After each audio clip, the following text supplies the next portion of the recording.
유튜브 하고 싶으신가요? 네. 유튜브 강사 중에는 거의 자칭 최고다라고 얘기하고 다니는 이상호 소장입니다. 오늘 주제는 보시면 알겠지만 뉴미디어와 남북한 소통 가능해라는 내용으로 짧은 시간 진행할 건데요. 여러분 유튜브에 대한 관심이 많은 만큼 또 SNS에 대한 관심이 많은 만큼 작은 부분이라도 조금 도움이 되는 시간 만들어 보도록 하겠습니다. 지긋지긋하게 가난해서 혼자 부모님과 떨어져 자랐습니다.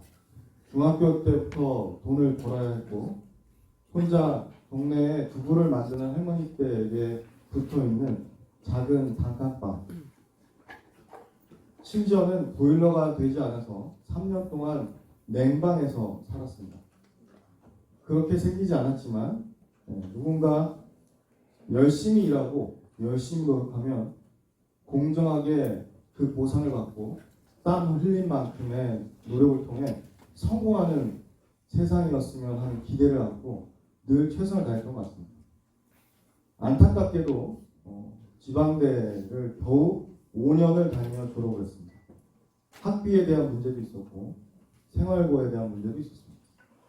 장학금을 8회나 받았는데도 불구하고 5년을 채워야 되는 그런 일들도 있었습니다. 좋았던 게 하나 있었어요. 열심히 노력하니까 조금 삶이 바뀌는 모습들을 경험하게 됩니다. 처음에는 부자를 만나기 위해서 BMW에 입사했습니다.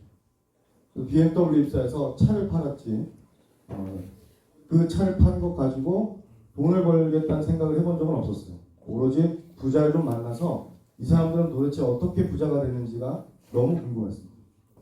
그래서 늘 만나는 분들께 여쭤봤어요. 어떻게 사장님께서 이렇게 돈을 많이 벌었습니까? 어떻게 회장님께서 이렇게 성공하셨습니까? 그렇게 묻고 다녔는데 어느덧 1년 새에 판매왕이 되어 있었습니다.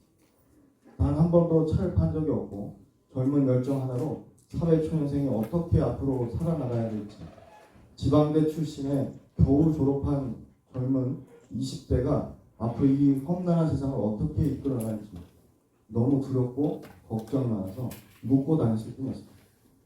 그 이후에 운이 좋게 삼성에 가서 일을 하게 됐고요.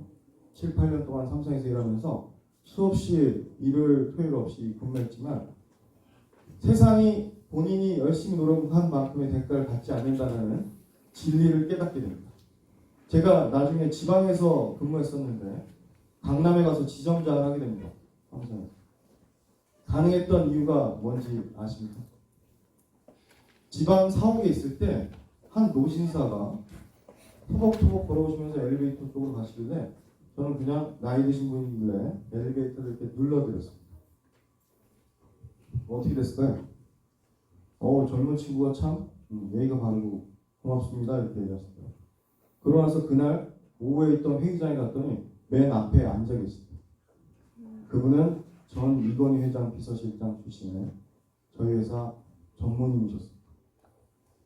그분이 그날 회의가 끝나고 나서 소고기를 사주시면서 하신 말씀이 우리 이상훈 매니저는, 이상훈 지원장은 뭘 하고 싶나? 라고 물어봤어요. 세상에 누군가에겐 아무것도 아닌 일이 누군가에는 죽어라 열심히 일해도 안 되는 일이라는 걸 깨닫게 해준 순간이었어요. 저는 지방이 아닌 강남에 가서 한번 지점장을 해보고 싶어요. 최선을 다해서 한번 그런 기회가 온다면 꼭 잡고 싶어요. 그렇게 해서 강남에 가서 지점장을 합니다. 세상이 이런 거구나를 깨닫게 됐어요.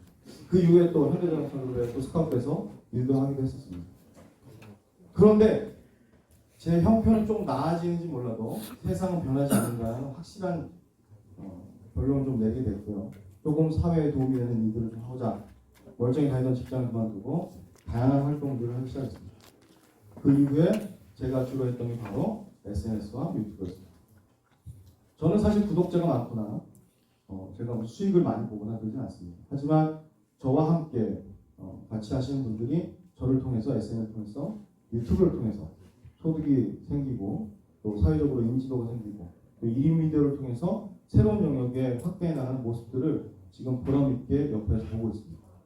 유일하게 SNS만이 공평한 사회다라고 자신 있게 얘기할 수 있는 건 본인이 열심히 노력한 만큼 반드시 좋은 기회를 얻을 수 있는 곳이다. 아직까지는 최소한 그렇다라고 자신 있게 말씀드릴 수 있는 이유 중에 하나입니다.